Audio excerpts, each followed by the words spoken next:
He sat alone in the shelter, head down, eyes hollow. Families walked past without a glance, too old, they said, to broken. But then one little boy knelt beside him and saw something no one else had noticed. A worn metal tag, 5 words that changed everything. And exposed a secret, he sat in the farthest corner of the shelter, silent and still. While other dogs barked and wagged their tails, hoping for a second chance, the German Shepherd remained motionless, his eyes distant. Tired volunteers called him Max, but he didn't respond to his name anymore. Days turned into weeks, weeks into months. Families came and went, passing by his kennel without a glance.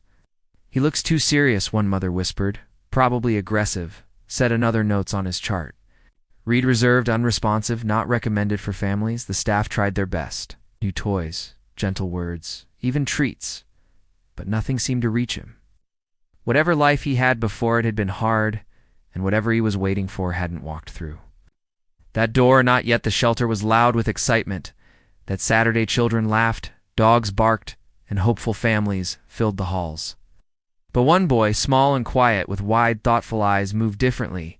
He didn't run to the puppies or toss treats. He walked slowly, scanning each kennel as if searching for something only he could see. Then he stopped in the far corner behind a metal gate. He saw the German Shepherd, still quiet, watching him. Unlike the others, the dog didn't bark or move. The boy crouched down and peered in. "Hey, buddy," he whispered, inching closer. Volunteers warned, "He doesn't like people." But the boy didn't flinch. He reached out gently, his fingers brushing the worn leather collar. That's when he saw the tag. The metal tag was scratched, weathered by time. But the boy squinted and read the faint letters aloud: for duty and honor, K9RH08. He tilted his head. "What does that mean?" he asked softly. A staff member overheard and approached, puzzled. "That tag's been on him this whole time," she asked, kneeling to get a better look. None of them had ever paid attention to the small, grimy tag before. The boy's curiosity lit a spark. "K9? Like a police dog?" he asked. The staff exchanged glances. They pulled up the dog's file. Nothing special. Noted no mention of a handler, no service record, no chip. But something didn't sit right. The boy's eyes stayed locked on the tag. "I think he's more than just a shelter dog," he whispered. Later that afternoon, the shelter made a few calls. One reached a retired police officer named Daniels, who had served with the K9 unit years ago. When he heard the tag ID K9RH08, his voice cracked. "You found him." "Within an hour, officer."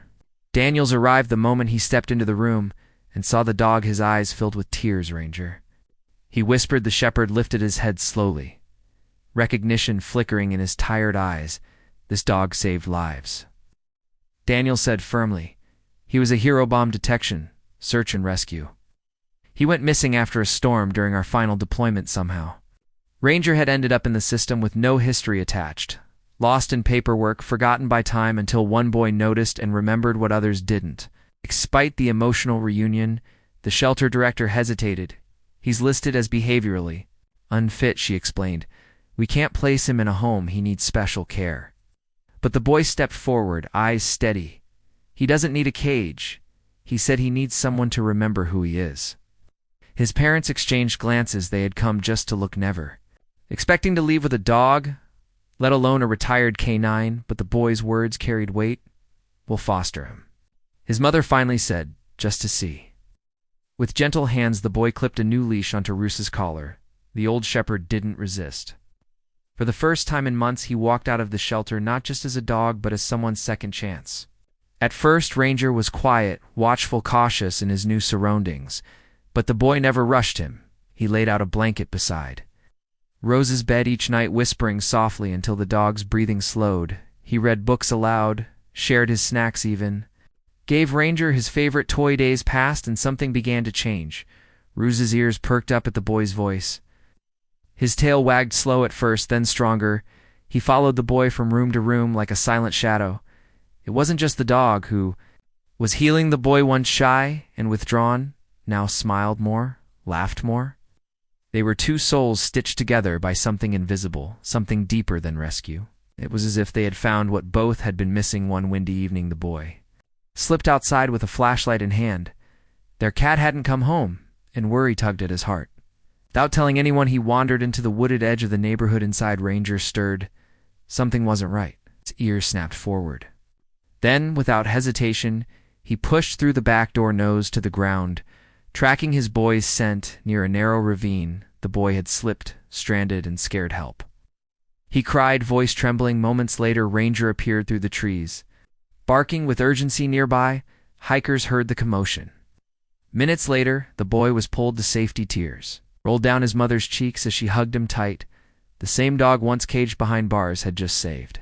Another life's news of the rescue spread like wildfire. Retired canine saves local boy, the headline read. Reporters came, cameras rolled, but through it all, Ranger stayed calm, always by the boy's side, quiet, composed, as if it was just another mission. The local police department paid a visit. One officer knelt, saluting softly. "You served with honor," he said, slipping a polished badge onto Rose's collar. A week later, at a small-town ceremony, Ranger stood tall beside the boy as crowds clapped and cheered. The mayor handed the boy a plaque. To the one who saw what no one else did, Ranger, once discarded and forgotten, had found not only a home, but a legacy, and the town would never forget him again. After the ceremony, there was no more talk of fostering. The boy's parents filled out the adoption papers with proud smiles, sealing Rose's forever home. He wasn't just a pet now. He was family at school. The boy shared Ranger's story during show and tell. Kids listened in awe as he spoke, holding up the old collar tag. "It says, 'For duty and honor,'" he said, "and that's exactly who he is." They framed the tag and placed it above Rose's bed, a symbol of everything he'd been through and everything he meant. The boy often whispered, "I'm glad I saw you," before falling asleep, and Ranger curled nearby would thump his tail softly because he knew he had finally been seen and finally come home. As the seasons changed, so did the boy and the dog. Ranger, once a forgotten soul in a crowded shelter, now walked proudly through town, his head high, his collar shining. But it wasn't the tag that defined him anymore. It was the love behind it. The narrator's voice closed in gently. "Sometimes the world overlooks the quiet ones, the ones who've been through too much, but all it takes is one person to truly look and see what others don't." The boy hadn't just adopted a dog. It uncovered a story, a legacy, and a lifelong friend. And in return, Ranger gave him something no one else could. Whole cows. Because when loyalty finds love, it doesn't just change lives, it saves.